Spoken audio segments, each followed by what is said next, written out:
Hola, buenas tardes. Vamos a completar la clase que empezamos la clase anterior. ¿Se acuerdan que empezamos a ver todo lo que tenía que ver con enfermedades infecciosas? Y hoy vamos a avanzar con la parte de tratamientos, o sea, con los antimicrobianos, ¿sí?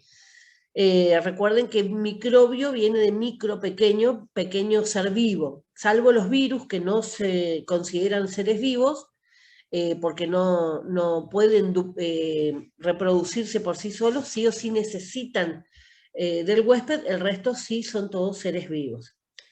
Bueno, vamos a ir avanzando. Uy, que no leo arriba. Bueno, los antimicrobianos entonces son un grupo de sustancias que se emplean para matar o para inhibir el crecimiento de distintos microorganismos.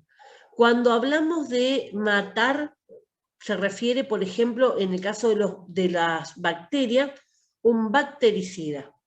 En el caso de los virus, un virucida. ¿Sí? La terminación sida es lo que me está definiendo que ese medicamento es para matar directamente.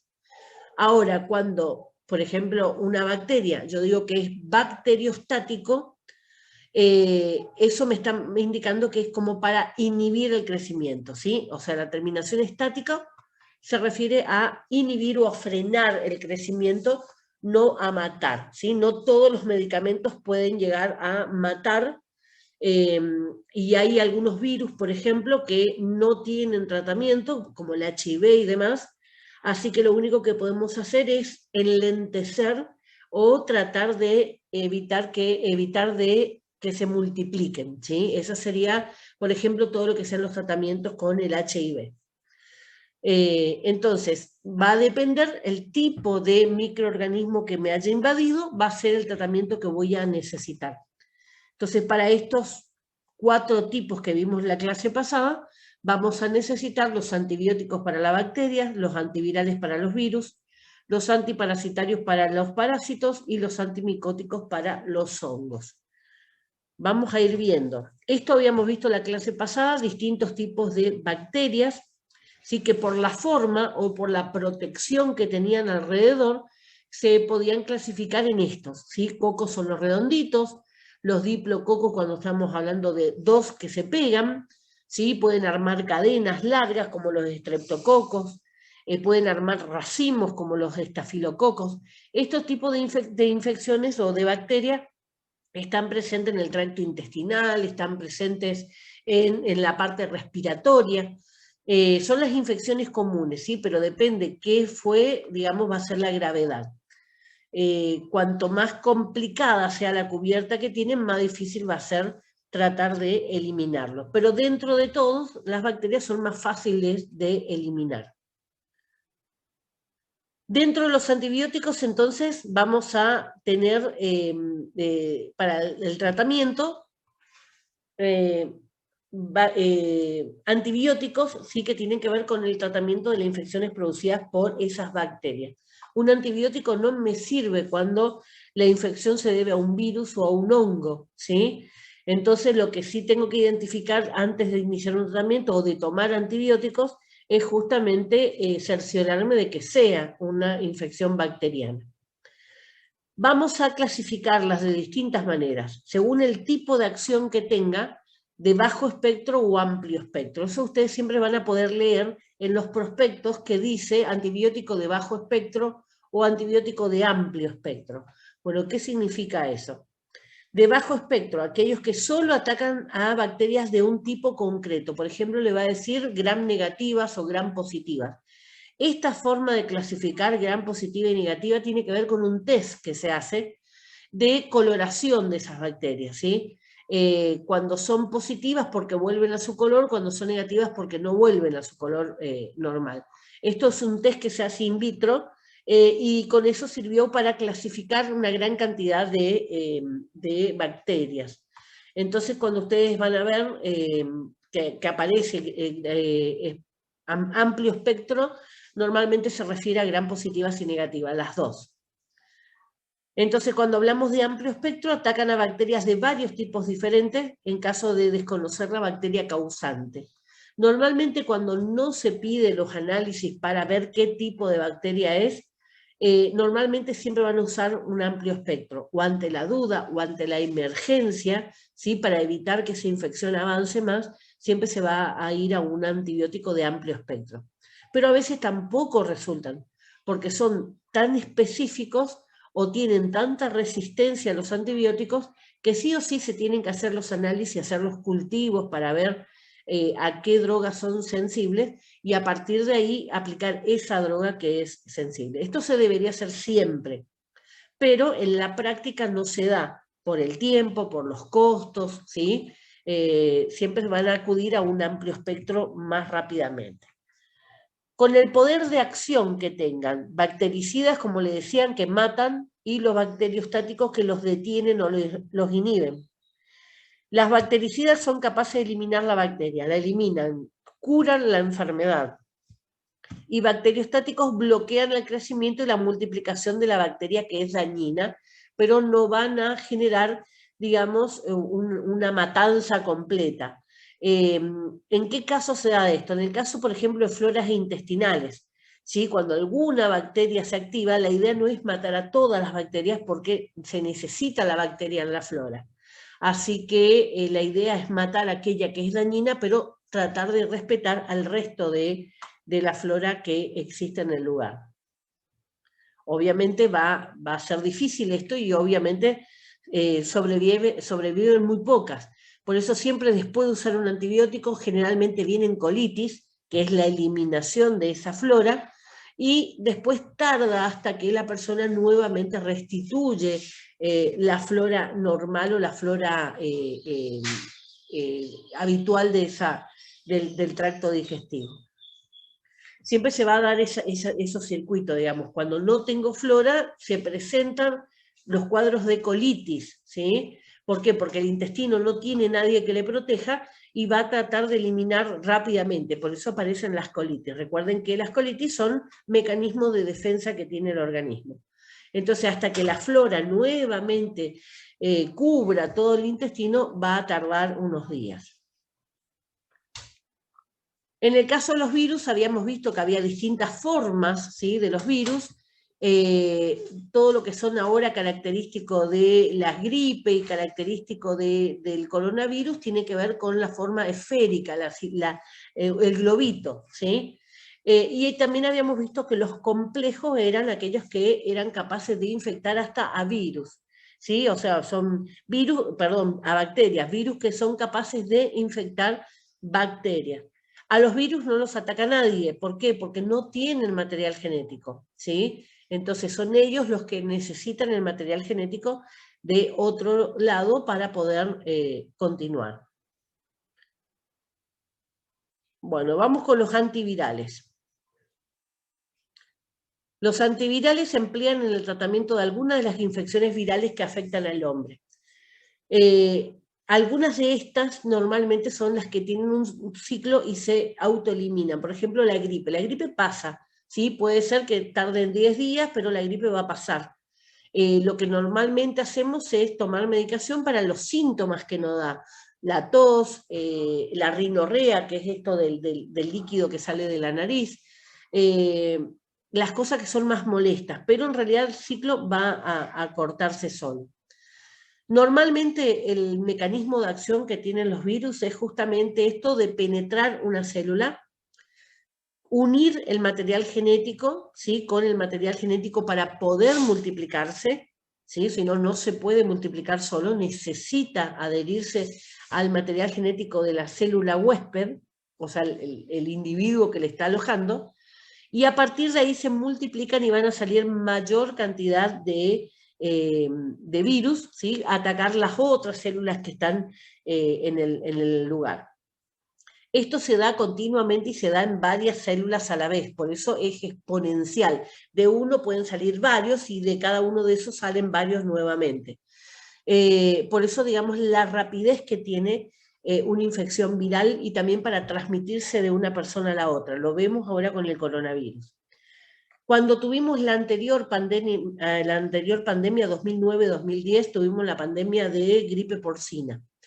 No llegó a extremos, digamos, de tanta mortalidad ni nada, ¿Por qué? Porque había una medicación, que es el oseltamivir, que justamente lo que hacía era cuando el virus penetraba en la persona, el oseltamivir lo que hacía era como encerrarlo, ¿sí? No permitía que ese virus pudiera abrir su caparazón, su cubierta, y liberar el material genético. Entonces, ¿qué hacía? Digamos, el virus era un ARN y una cubierta protectora, solamente eso, no tiene órganos ni nada como para poder multiplicarse. Esa cubierta protectora está formada por muchos componentes, ¿sí? Grasas, azúcares, lípidos, proteínas y demás.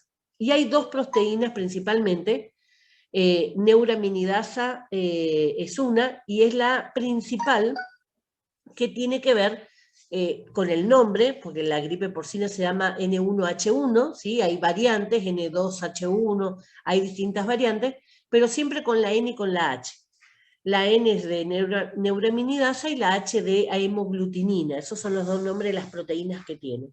Y este medicamento, el oseltamivir, lo que hacía era actuar sobre la neuraminidasa y la cerraba. En lugar de permitir que se abra y que saliera el material genético, este oseltamivir lo sella, ¿sí? Entonces el virus cumple su ciclo encerrado y muere. Entonces lo que hacía era evitar que contagiara a nuevas células. Estaban durante 15 días con ese medicamento y se autolimitaban, incluso se colocaban las vacunas y ya le tenían la protección completa.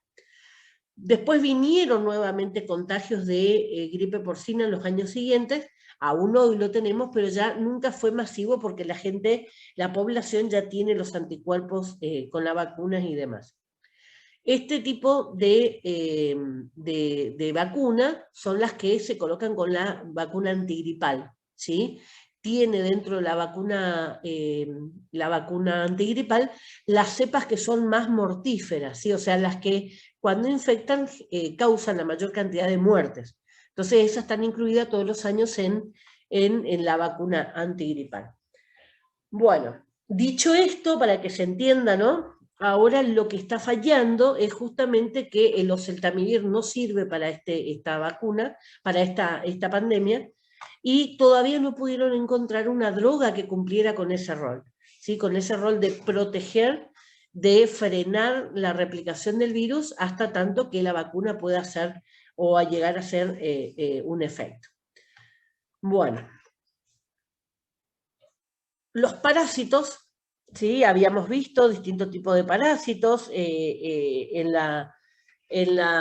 el estadio de huevo también, ¿sí? Que es más fácil de transmitir. Incluso estuve viendo un documental de que utilizan en algunos sectores, utilizan huevos de la lombriz solitaria, porque la lombriz solitaria, una vez que está en el intestino, empieza a absorber los nutrientes y no permite que la persona absorba los nutrientes, por lo tanto entran en un cuadro de adelgazamiento. Y viene un documental que lo utilizaban justamente para perder peso, ¿sí? O sea, ingerían los huevos de lombriz y una vez que conseguían bajar al peso que querían, tomaban la medicación como para eliminar las lombrices. Me pareció, digamos, algo extremo en el caso de la obesidad, y sobre todo porque lo usaban chicas que eran muy, muy flaquitas en sí, ¿sí? O sea, que tenían una percepción distorsionada en realidad de su cuerpo, ¿sí? Así que bueno, pero fíjense que hasta esto llegan a hacer, digamos, para conseguir adelgazar.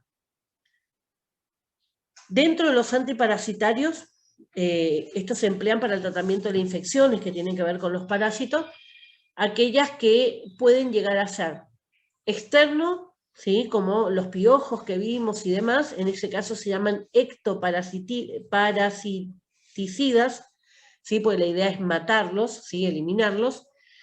Los internos o endo, ecto es afuera, endo es adentro, y algunos que se utilizan tanto para adentro como para afuera, que esos se llamarían endectocidas. Según el estadio del parásito, ¿sí? O sea, en el estado en que está ese parásito, Ovicidas, si lo que elimina son los huevos. Larvicidas, si es las primeras etapas de crecimiento de ese huevo. Y adulticidas, si estamos hablando ya de lombrices, por ejemplo, ya maduras. O sea, hay distintas maneras de poder eliminar, pero normalmente algunas de las medicaciones van a actuar en la forma de larvas, ¿sí? Entonces, ¿qué tengo que hacer? Repetir a los 7 días la dosis, porque aquellos que eran huevos, en esos 7 días nacen, ¿sí? Empiezan a ser larvas y entonces con el segundo tratamiento se terminaría, digamos, el circuito. Esto es lo que normalmente se hace con los tratamientos parasitarios que se le hace a toda la familia, ¿sí? Toman todos y a la semana vuelven a tomar todos la medicación. A su vez, se van a dividir en antiprotozoarios. Recuerden con el cuadrito que habíamos visto de los parásitos, los protozoos son como más huevitos, ¿sí? La característica. Y los antihelmínticos son más lo que tienen que ver con lombrices, ¿sí? Y ahí dentro de los antihelmínticos, dependiendo qué tipo de lombriz, las lombrices chatas, las lombrices más redonditas, ¿sí? Dependiendo, se van a clasificar en nematodes, en cestodes o trematodes, ¿sí? Entonces va a depender el tratamiento también para cada uno de esos. Normalmente los antiparasitarios que se utilizan abarcan todos estos, ¿sí? Es muy raro que se use exclusivamente para uno, pero puede presentarse algún cuadro de algún parásito que sea resistente y en esos casos sí va a haber que buscar algo más específico. Cuando hablamos de los hongos, esto también lo habíamos visto en la clase pasada, ¿sí? En el caso de los hongos o los antifúngicos o antimicóticos, se van a utilizar para el tratamiento de estas infecciones por hongos, ¿sí? Y lo que va a buscar va a ser justamente los puntos diana. ¿Qué quiere decir los puntos diana?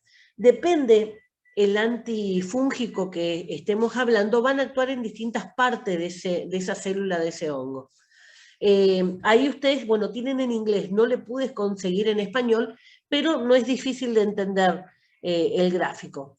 Los dos que están arriba, que dice en investigación, son drogas que están en este momento en investigación y que estas drogas lo que harían sería, una, atacar las proteínas de la célula y la otra atacaría la pared celular, ¿sí? Cell wall es pared celular y la otra ataca la síntesis de proteínas.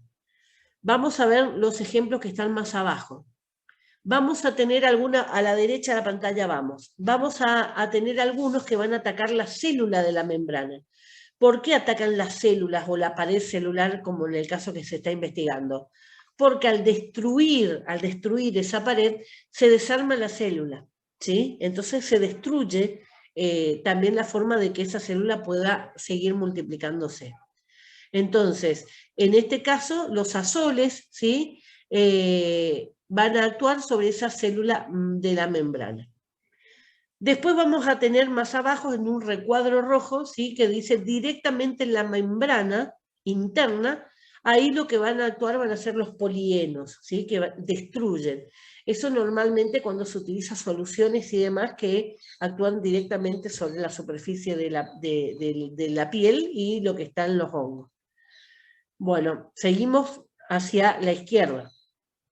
Van a romper los túbulos, ¿sí? Los microtúbulos del núcleo.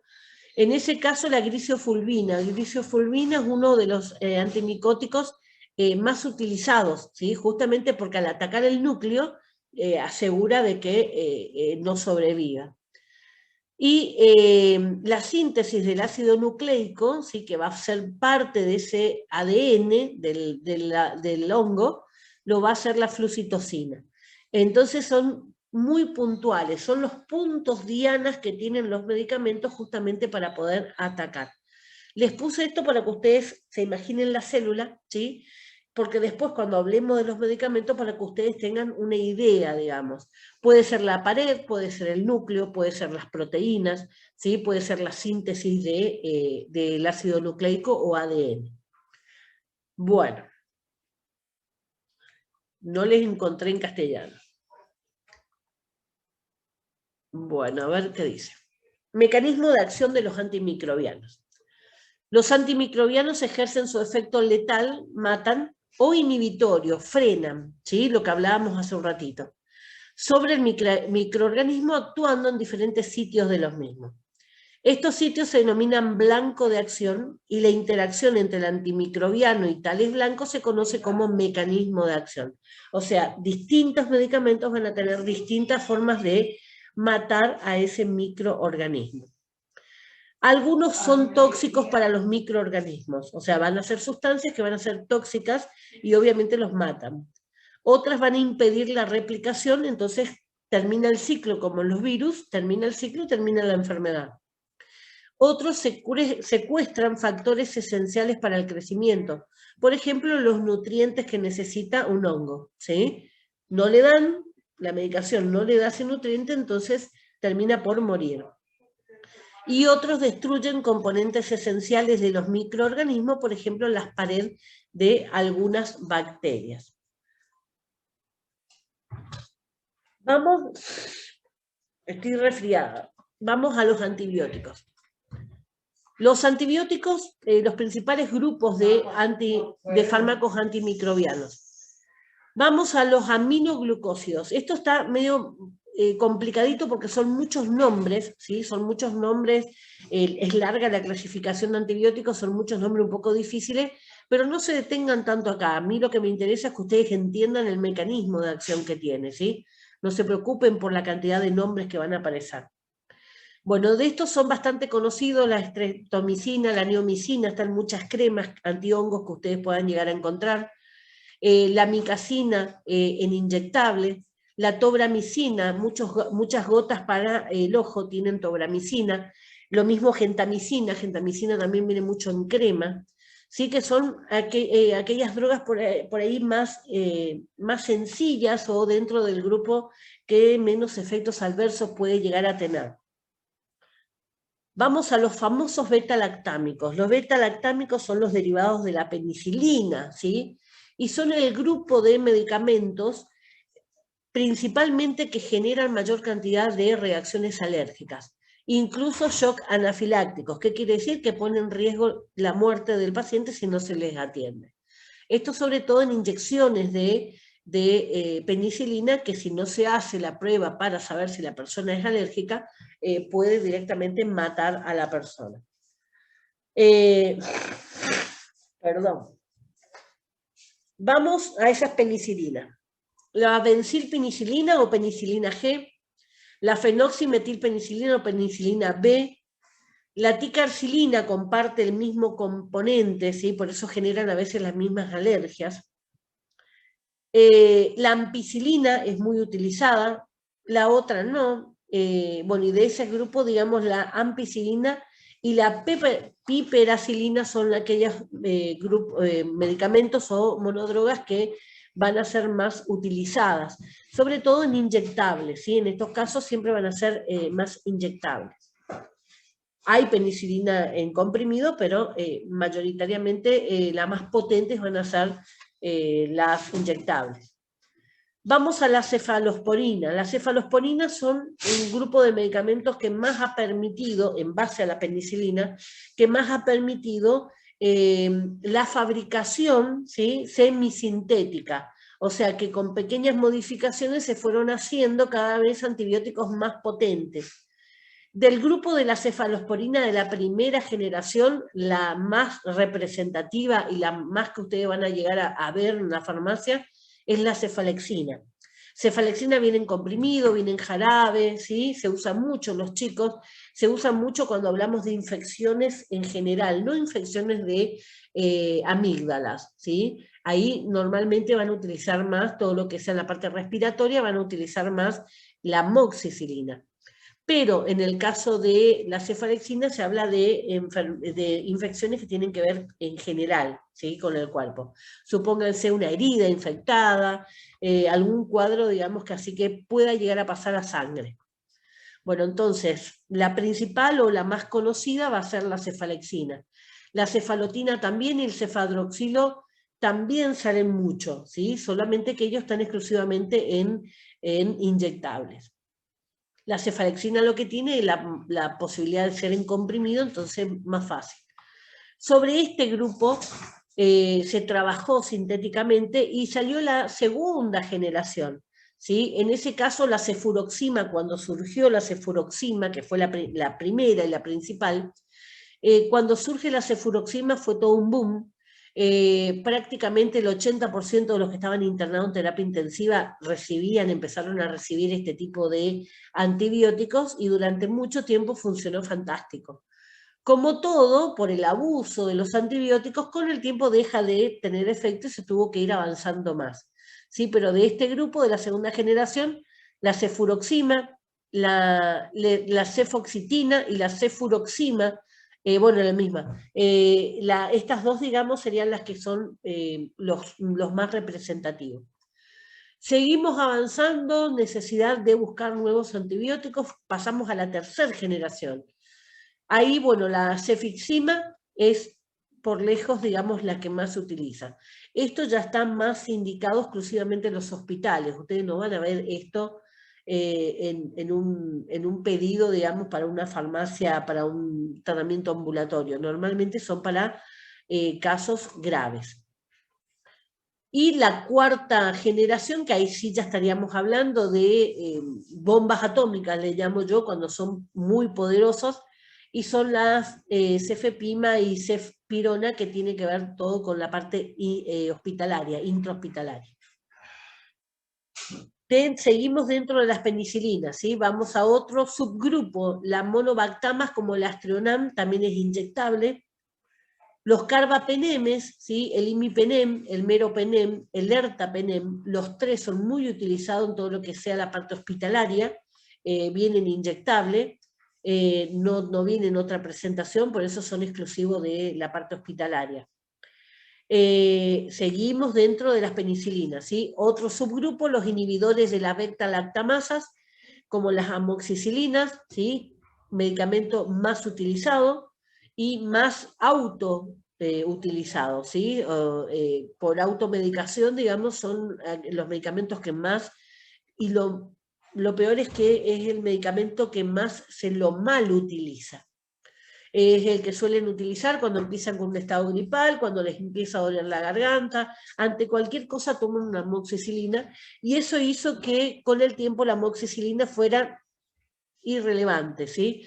Normalmente tiene que venir la amoxicilina con un ácido clavulámico o con un sulbactam, como para que pudiera tener algún efecto. Bueno, la ampicilina viene por inyectables también, y bueno, la piperacilina y el tozobactam también son inyectables. Estoy un desastre. Seguimos con la lista original, ¿sí? La clasificación. Ahora ya salimos de los medicamentos de la penicilina. El tercer grupo, los anfenicoles, como el cloranfenicol, se utilizan mucho en todo lo que sea la parte respiratoria y a veces también se suele utilizar en la parte urinaria. Los glicopéptidos, como la vancomicina y la teicoplanina, son también inyectables, ¿sí? Son de ámbito hospitalario. Por eso de estos es muy poco lo que ustedes van a poder llegar a ver en la farmacia. Las lincosamidas, la clindamicina se utiliza muchísimo en lo que sea crema, ¿sí? También vienen inyectables. Los macrólidos, acá entramos a otro que es bastante conocido. La eritromicina, la rocitromicina también sale bastante. La eritromicina se utiliza para todos aquellos que tienen alergia a la penicilina. La eritromicina sería la droga de elección.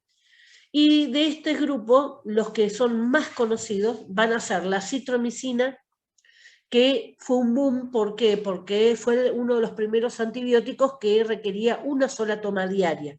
Como eso era mucho más fácil y fue mucho más aceptado, se ha implementado muchísimo, sobre todo en los niños, ¿sí? Así que se fue reemplazando la amoxicilina, que era el antibiótico por excelencia para los niños, se fue reemplazando por la acitromicina. La claritromicina también tiene muchísimo uso en toda la parte ambulatoria por la parte de respiratoria y la parte renal. Se utiliza mucho para la parte de infecciones renales. Séptimo grupo, las quinolonas, la ciprofloxacina, ofloxacina, levofloxacina, norfloxacina, son todos del mismo grupo, van a tener distintas potencias, pero son todos antibióticos que se utilizan también en el caso de infecciones urinarias, ¿sí? También se utilizan para infecciones de piel, pero mayoritariamente en la parte urinaria principalmente. Bueno, las sulfamidas, la trimetoprima y el cotrimoxazol. Este grupo es el grupo de los antibióticos que habíamos visto en algún momento que se provocaban sinergias. ¿Qué quiere decir? Sumo los dos y me da más que la suma de los dos componentes por separado, ¿sí? Es como si 1 más 1, en lugar de ser 2, fuera 3, ¿sí? O sea, se potencian, aumentan la potencia que tienen los dos al formarse. Por eso se utiliza muchas veces esto en combinación. Esto es uno de los antibióticos más viejos, era cuando yo era chica. Después con el tiempo fue reemplazado por la amoxicilina y se lo fue dejando en un desuso. Pero cuando hablamos de bacterias que son resistentes, muchas veces son resistentes a la amoxicilina, la cefalexina, todas las que hoy se utilizan, y cuando prueban con este tipo de drogas, estas sí son sensibles. Así que muchas veces se ha vuelto a estos viejos antibióticos para poder lograr el efecto de matar las bacterias. Las tetraciclinas. Las tetraciclinas también se utilizan cuando las penicilinas son alérgicas, ¿sí? Bueno, doxicilina, tetraciclina son las que más conocidas, digamos, de este grupo. Las misceláneas, que serían las que entran, todas las otras que no están clasificadas en alguna de las otras 9 clasificaciones, están en esta miscelánea. Miscelánea es mezcla, ¿sí? Bueno, la mupirocina es un antibiótico que se usa mucho en las cremas, ¿sí? Y tiene un alto poder bactericida. Son muy buenos para el tema de los forúnculos, por ejemplo, ¿sí? Los nacidos, ¿sí? Esta mupirocina es genial para todo lo que sea ese tipo de infecciones de piel. Bueno, la bacitracina está presente en muchos caramelos. ¿Vieron caramelos con antibióticos para la garganta? Bueno, suelen tener bacitracina o gramicidina o tirotricina. Cualquiera de esos tres suelen estar en los antibióticos que se chupan, los caramelos para chupar. Ven, por eso son muchos nombres, ¿sí? Y no es importante que sepan, digamos, de memoria los nombres de estos, sino los mecanismos de acción que puedan llegar a tener. Los antibióticos, según el efecto final que ejercen sobre la viabilidad bacteriana, pueden ser bacteriostáticos, que inhiben, o bactericidas, que logran la muerte de la bacteria. Eso bien clarito, ¿sí? Terminación sida, matan; estático, frenan, ¿sí? Este efecto dependerá de la droga considerada, la dosis administrada y el tipo de microorganismo. Yo estoy con una infección viral de uno de los virus que no se matan, ¿sí? Por ejemplo el HIV, yo puedo tomar toda la dosis que quiera de antivirales que no le va a hacer nada, ¿sí? Entonces por eso depende el microorganismo.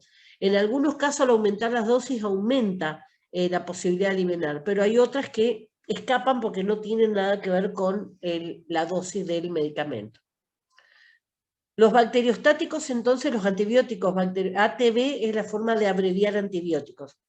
Los ATB bacteriostáticos como cloranfenicol, los macrólidos, las sulfonamidas, la trimetoprima, las tetraciclinas. Y los bactericidas, los beta-lactámicos, o sea, todos los que son de la penicilina, los aminoglucósidos, ¿sí? El metronidazol, la rifampicina, vancomicina. Son varios, digamos, los carbapenemes son de los que decía que son bombas atómicas en la parte internada. Se siguen trabajando sobre, sintéticamente, este tipo de productos, trabajan sobre ya drogas sintetizadas y cómo lo pueden modificar para hacerlas más potentes. Por eso van saliendo segunda, tercera, cuarta generación. ¿Por qué? Porque es una lucha que no se puede dejar de dar, porque la resistencia bacteriana es cada vez mayor. Por eso le decía que hace unos 10, unos 15 años que la Organización Mundial de la Salud viene luchando, viene haciendo como una toma de conciencia sobre el uso de antibióticos, y donde piden específicamente que no se tomen antibióticos que no son indicados, justamente para evitar que las bacterias sean resistentes. Hay bacterias que ya son súper poderosas. El problema no va a ser nuestra generación, el problema va a ser nuestros hijos, ¿sí? O nuestros nietos, que van a llegar a un punto en que no va a haber drogas que puedan afectar a esas bacterias, ¿sí? O sea, estaríamos en lo mismo que antes que se crea la penicilina. La penicilina, creo que ya les dije a ustedes, la penicilina se crea, se utilizaba hace mucho tiempo sin conocer lo que era el principio activo. La penicilina surge de un hongo que crece en el pan, ¿sí? Ese moho negro que crece en el pan. No todas las cepas de penicilina sirven, ¿sí? Hay que buscar, clasificar, y dentro de esas, ¿cuáles son? Bueno, les estaba diciendo que hace unos 10, 15 años que la Organización Mundial de la Salud justamente acompaña o trata de crear conciencia de todo lo que tenga que ver con el abuso de antibióticos, justamente para prevenir que las bacterias vayan conservando cada vez más resistencia a los antibióticos y llegue el momento en que van a ser inútiles los antibióticos. Volveríamos al caso anterior, ¿sí? Antes del descubrimiento de la penicilina, que justamente se descubre a raíz de la observación de que muchas culturas utilizaban pan con moho en las heridas, ¿sí? O sea, esto se registra incluso en culturas anteriores a nuestra civilización, o sea, se quedan registrados en muchos lugares, hasta egipcios, que utilizaban, digamos, el pan, lo dejaban cubrirse de moho y eso utilizaban en las heridas.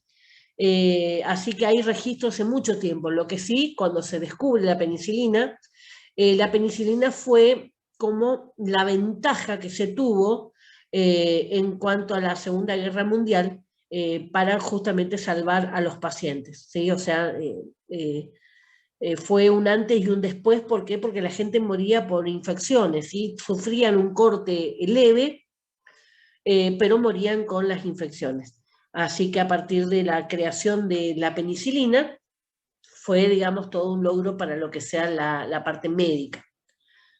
Bueno, así que la idea es justamente tratar de no consumir antibióticos para no llegar a ese extremo antes del tiempo.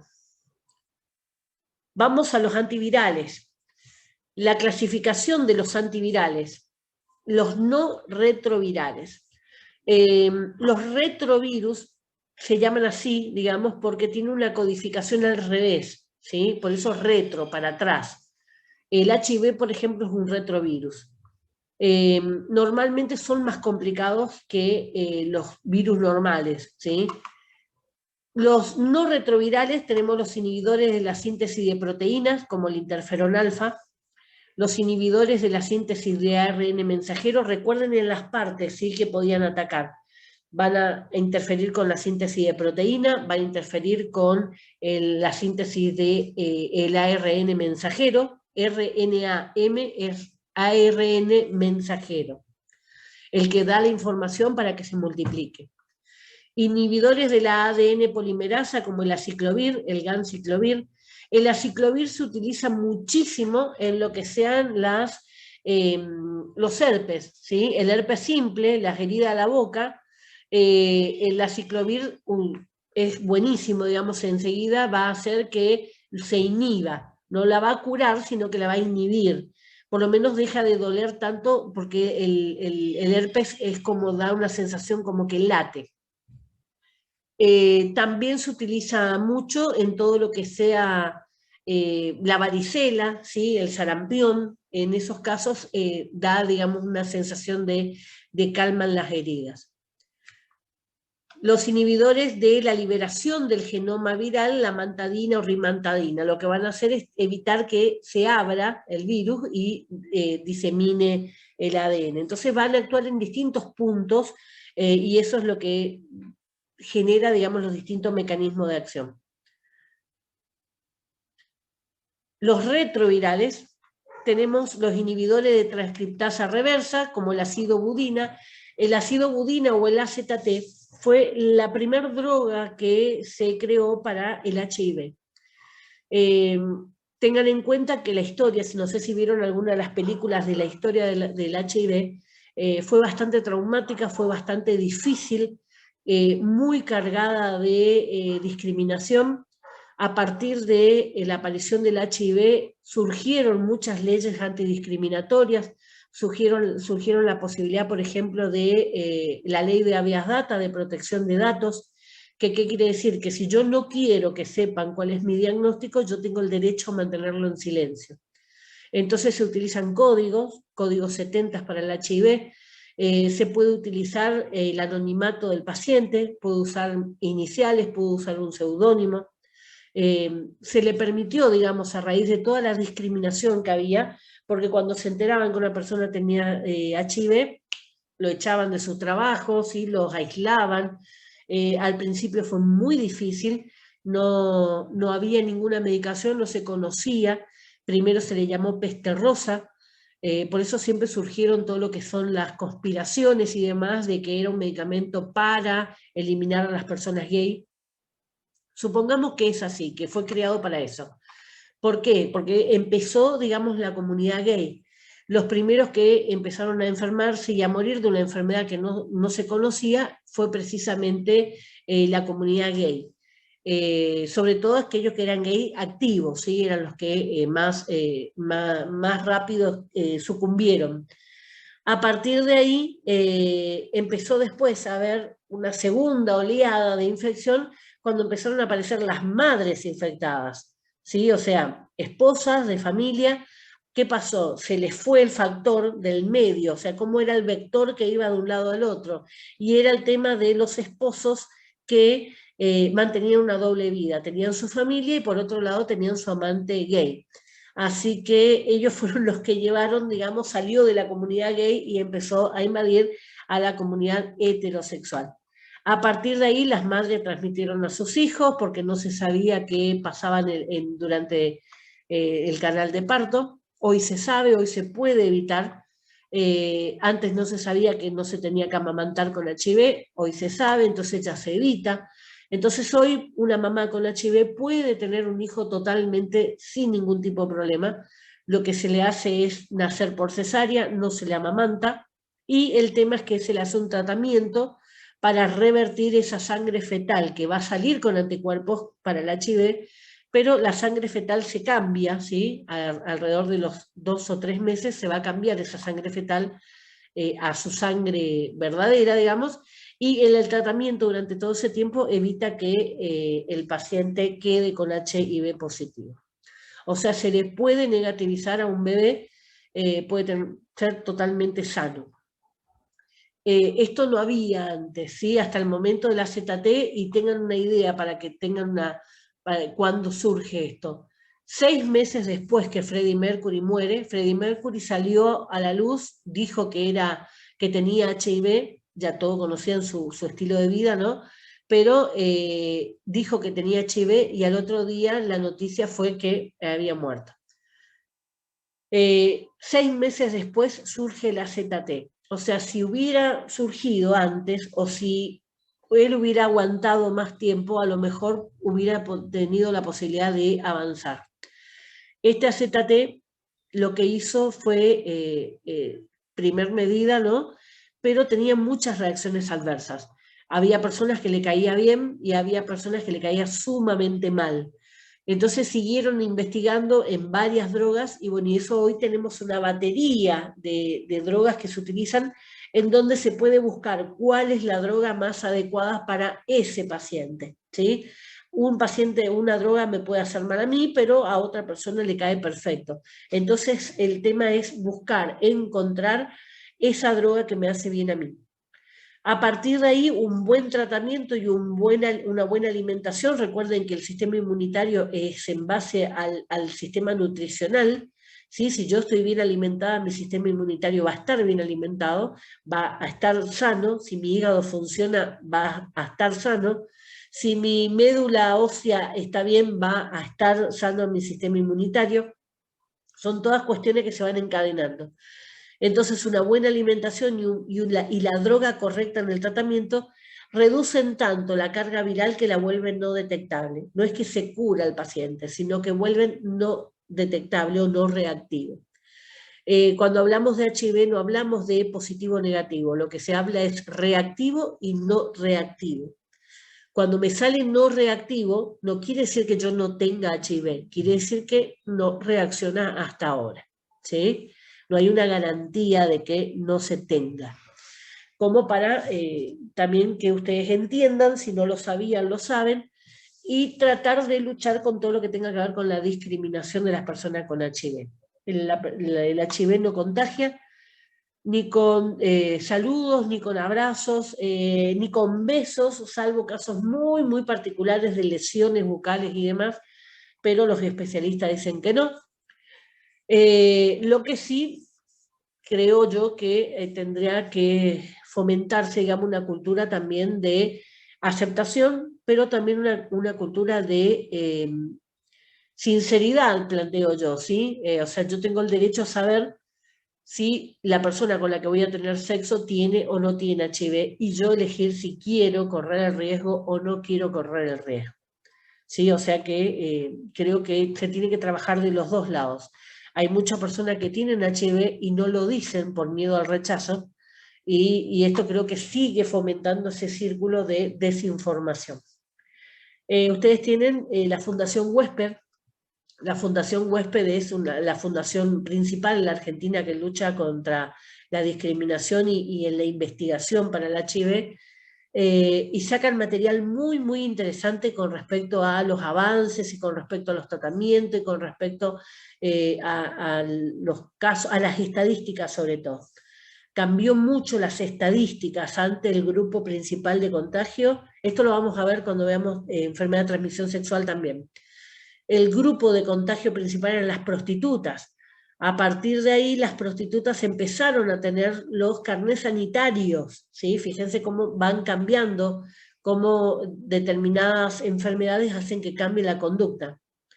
A partir de ahí empezaron a ser registradas, empezaron a llevar un carnet sanitario, ¿sí? En el cual se les controla justamente que no tengan otras enfermedades de transmisión sexual y que no tengan HIV. Hoy es mínimo ese grupo, y hoy el grupo principal son de los travestis, ¿sí? O sea que también va a haber que trabajar en ese sector justamente para crear conciencia de la detección precoz y también de los tratamientos. Bueno, después tenemos, eso le quería aclarar en cuanto a la ZT, porque me parece que son datos que son interesantes conocer, ustedes que van a trabajar en farmacia, justamente conocer también esa información. Bueno, inhibidores de la transcriptasa reversa, la nevirapina, también es todo para HIV, inhibidores de la proteasa, el saquinavir. O sea, todos van a estar dentro de lo que es evitar que el ADN se multiplique, evitar que las proteínas se sinteticen, evitar que se abran las membranas y se reparta el virus. El interferón alfa, que era una de las primeras clasificaciones, vamos a ver los efectos adversos que tiene. El cuadro se acompaña por síndrome similar al de la influenza aguda, la gripe, ¿sí? Influenza es gripe. Efectos tóxicos que tiene. Mielosupresión, ¿sí? Con granulocitopenia. ¿Qué quiere decir? Alteración de los glóbulos. Mielosupresión es cuando se elimina, ¿sí? Se suprime la mielina de la parte neurológica. Tenemos, digamos, una alteración de todos los glóbulos blancos que van a formar parte de la defensa del cuerpo. La neurotoxicidad. ¿Por qué? Porque eliminan la mielina y eso hace que los nervios estén expuestos. alopecia, pérdida de cabello, proteinuria, pérdida de proteínas a través de la orina, hiperazoemia es malformación de los espermatozoides, nefritis intersticial, nefritis es inflamación del nefrón, de la parte de riñón, y hepatotoxicidad, o sea que me afecta al hígado, me afecta al riñón, por lo tanto los niveles van a ser tóxicos. ¿Sí? Recuerden que el hígado es el que metaboliza principalmente, el riñón es el que elimina principalmente. Si los dos están afectados, la droga se acumula y se vuelve tóxica.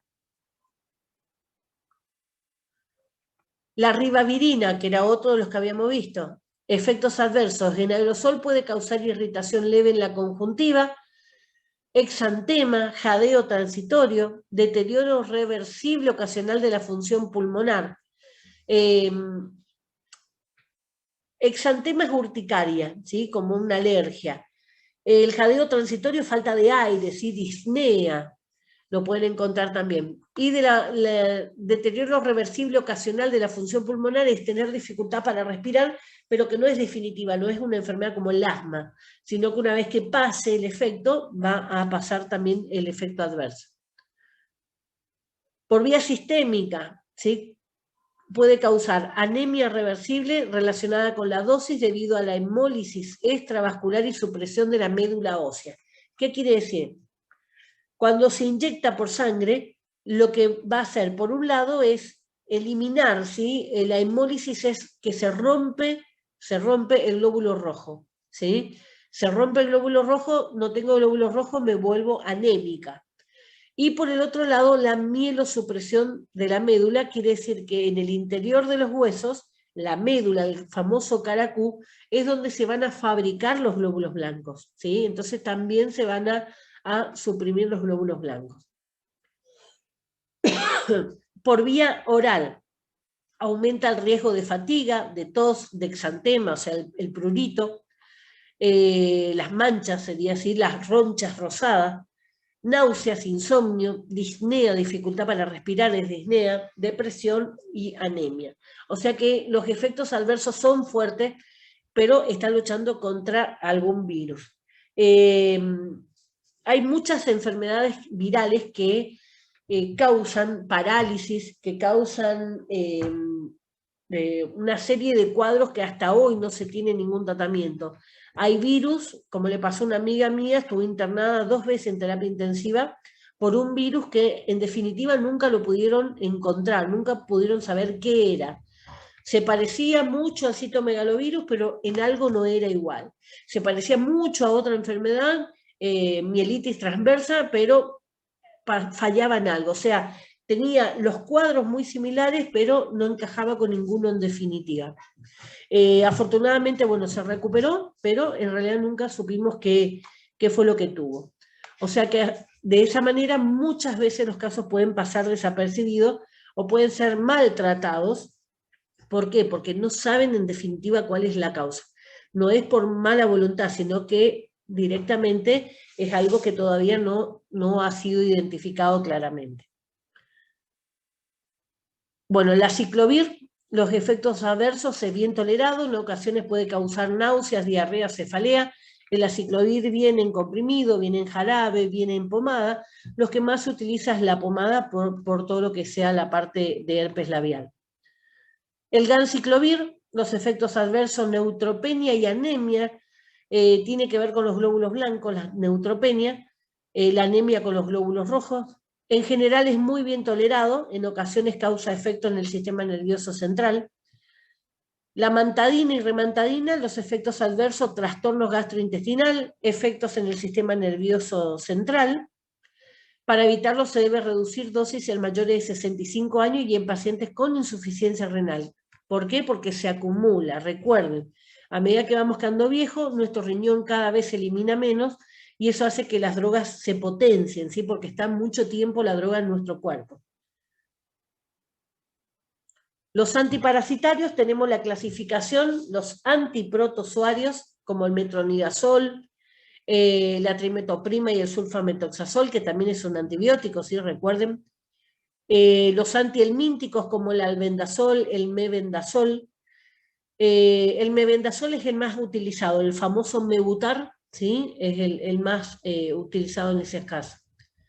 Y los antiparasitarios hemotisulares como la cloroquina, la primaquina, se utilizan mucho en lo que es el paludismo, en lo que es la fiebre amarilla, ¿sí? Se utiliza mucho el cloroquina. También se estuvo viendo ahora con el tema del coronavirus, las primeras drogas que se habló mucho que podrían llegar a tener algún efecto eran justamente derivados de la cloroquina, ¿sí? Pero después en definitiva no tuvo un buen efecto. Los imidazoles, se utilizó mucho, la cloroquina se utilizó mucho en Brasil y después se dejó de utilizar, ¿por qué? Porque tenían muchos problemas cardíacos las personas que estaban en estudio. Por eso se eliminó, porque siempre va a ser prioritario, digamos, lo que le pasa al corazón. Dentro de los imidazoles, los efectos adversos que tienen el metronidazol y el secnidazol: náuseas, diarrea, cefalea, vómito, dolor abdominal. Polineuropatía sensitiva, ¿qué quiere decir? Que se alteran las sensaciones, puede tener alterado para bien, digamos, hiper, que tampoco es bueno porque todo le duele más, todo le pincha más, todo tiene una sensación de que, uy, me está atacando, o puede ser negativo, o sea que deja de sentir. Cualquiera de las dos causan trastornos, digamos. El uso crónico, el efecto disulfirán con el alcohol, que va a ser incluir rubor, cefalea, náuseas, vómitos, dolor en el pecho, debilidad, visión borrosa, confusión, transpiración, asfixia, dificultad para respirar y ansiedad. Fíjense que son cuadros, parece como si estuviera borracho, por eso es potencia el efecto del alcohol. La di-iodo hidroxiquinoleína, nombre raro, por eso no se preocupen por los nombres. Efectos adversos, forunculosis, o sea, granos, ¿sí? Nacidos. Escalofríos, molestias gastrointestinales, alteraciones de la función tiroidea, o sea que a pacientes que tienen problemas de hiper o de hipotiroidismo no lo tendrían que usar. El albendazol y mebendazol, los efectos adversos, el más utilizado: dolor abdominal, las náuseas, los vómitos, la diarrea, la cefalea, el mareo, vértigo. Interaccionan con teofilina, con cimetidina, con anticonvulsivantes. Yo le dije la clase pasada que también a veces los parásitos causan convulsiones, ¿sí? Que muchas veces, bueno, hasta que se descubre que es un parásito puede pasar mucho tiempo. Y siempre tengan en cuenta que los antiparasitarios se toma todo el grupo familiar, ¿sí? Se repite los que se tengan que repetir porque sobreviven los quistes. Y después está recomendado siempre usar un laxante. ¿Para qué? Para que arrastre cualquier otro huevo que pueda llegar a quedar en el intestino. Entonces la idea es arrastrar todo lo posible. Por eso van a ser, digamos, pautas que le van a dar para que se cumpla. Y es importante que se cumpla todas las pautas. El praziquantel, efectos adversos, malestares gastrointestinales, cefalea. Fíjense que los efectos adversos de este tipo de antiparasitarios siempre van a estar en lo que sea neurológico, sobre todo dolor de cabeza, y lo que sea gastrointestinal con náuseas, vómitos, colitis, ¿sí? Siempre van a estar repetidos. Cuando hablamos de alteraciones en la piel, ¿qué me va a aparecer? Urticaria, ¿sí? Manchas, ¿sí? Todo lo que tenga que ver con reacciones alérgicas. La cloroquina, los efectos adversos, la prolongación QT en el electrocardiograma, o sea, la generación de arritmias. Esas arritmias también puede llegar a generar coagulación, así que el riesgo era muy grande, por eso se trata de no utilizar. Puede generar amnesia, prurito, diarrea, pérdida de apetito, náuseas, siempre van a estar en el mismo orden, ¿sí? Siempre gastrointestinales o de piel o del sistema nervioso. Van a interaccionar con los antiácidos que reducen su absorción. La cimetidina también es un antiácido. Y reduce la absorción de la ampicilina. O sea, cuando se da con antibióticos, la ampicilina va a ser reducida. La primaquina, efectos adversos, dolor abdominal, anemia hemolítica, o sea, se rompen los glóbulos rojos, significa eso. Agranulocitosis, que tiene que ver con la alteración de los glóbulos blancos. Arritmia, jaqueca. ¿Ven? Siempre es lo mismo. Dentro de los antimicóticos, la clasificación tenemos los antimicóticos sistémicos para infecciones sistémicas como la anfotericina B. Esto, si ustedes ven con el dibujito que les puse, ¿sí? Los azoles. Dentro de los azoles está el ketoconazol, uno de los más utilizados para todo lo que sea piel, hasta en shampoos viene el ketoconazol. El fluconazol, que viene mucho para los óvulos, ¿sí? Todo lo que sea óvulos tiene esta droga. Los antimicóticos sistémicos para infecciones mucocutáneas, como la grisofulvina, la terbinafina, esto también está en el dibujito que les mostré al principio. Los antimicóticos tópicos, como la nistatina, los azoles, la salilanina, minas, son drogas que se van a utilizar. La nistatina se usa mucho en lo que sean cremas, ¿sí? Vamos a la anfotericina B, los efectos adversos. Se dividen en dos grupos, la toxicidad relacionada con infusión, la colocación en vena se refiere, fiebre, escalofríos, espasmos musculares, vómitos, cefalea, hipotensión, baja la presión arterial. Una toxicidad más lenta con el tiempo, quiere decir, ¿sí? Por usar mucho tiempo, daño renal, azoemia, que es alteración de los espermatozoides, ¿sí? No, perdón, la azoemia es nitrógeno en sangre, pues está la aclaración, se parece mucho al otro. Y por vía intratecal puede producir intratecal. ¿Se acuerdan? Tecal era una de las membranas, intratecal era una de las membranas que recubría todo lo que es el cerebro con la columna vertebral. Puede producir aracnoiditis, ¿sí? Química y provocar convulsiones. O sea que son para casos muy particulares porque el riesgo es muy grande, ¿sí? Pero a veces es lo único que queda para usar. La flucitocina, efectos adversos, resultan del metabolismo por flora intestinal, dando origen a un metabolito anticanceroso tóxico. La toxicidad a la médula ósea causa anemia, leucopenia y trombocitopenia. Son alteraciones de la coagulación, alteraciones de los glóbulos blancos. ¿Sí? Todo lo que sea leuco es blanco, ¿sí? Glóbulos blancos. Anemia, hablamos cuando falta hierro y la única célula sanguínea que lleva hierro es el glóbulo rojo. Puede producir una especie de enterocolitis tóxicas a dosis elevadas y resistencia a la dosis subterapéutica. Subterapéutica, ¿recuerdan la ventana terapéutica? Subterapéutica es por abajo. Esas dosis, ¿sí? Inservibles, pero que lo único que puede hacer es que formen resistencia. Entonces siempre tengo que usar la dosis correcta y tengo que cumplir muy bien los horarios de toma para que siempre se mantenga dentro de esa ventana terapéutica. Debe medirse su concentración y evitar los efectos tóxicos, o sea, no pasarse con la medicación. Dentro de los azoles, imidazoles y triazoles. Dentro de los imidazoles, el ketoconazol, miconazol, el clotrimazol. Los tres son muy utilizados, sobre todo en crema para los hongos del pie, en cremas, en shampoos, en varios tipos de lociones y demás. Los triazoles, como el itraconazol y el ketoconazol también, que van a ser combinaciones. Efectos adversos. Son no tóxicos, sus manifestaciones adversas mínimas, son trastornos gastrointestinales y pueden producir anormalidades en las enzimas hepáticas y rara vez una hepatitis clínica, o sea que es seguro. Dentro de todo este tipo de medicamentos son más seguros. Tengan en cuenta que este tipo de antifúngicos necesitan acidez, así que incluso tomándolo con Coca-Cola es donde va a poder ser absorbido más fácilmente.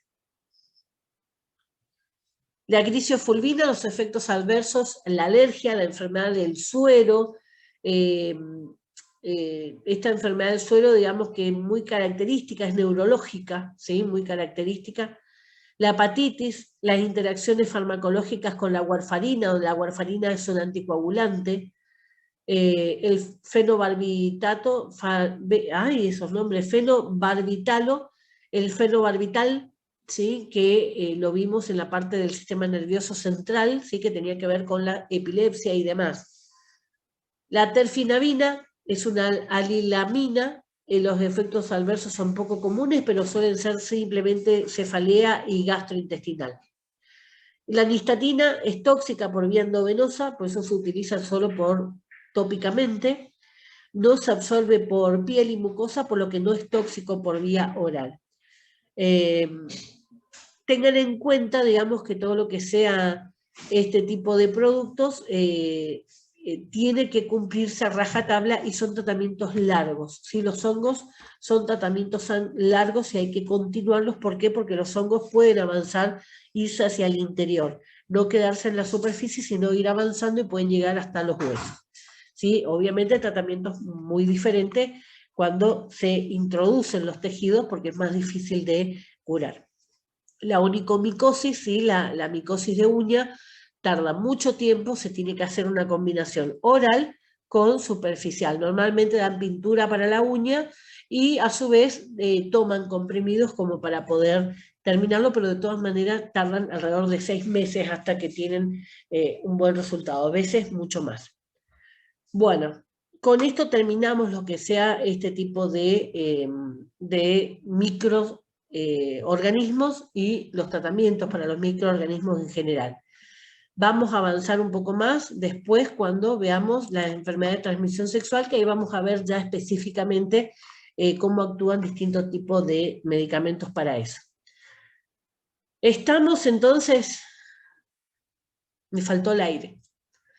Bueno, fíjense después si hay algo que no entendieron, que les quedó como un poco difícil. Tengan en cuenta que acá no es importante que se aprendan. Esto es lo que les decía, ¿sí? Para que ustedes revisen con las drogas que le di la clasificación, después para ver acá en dónde actúan.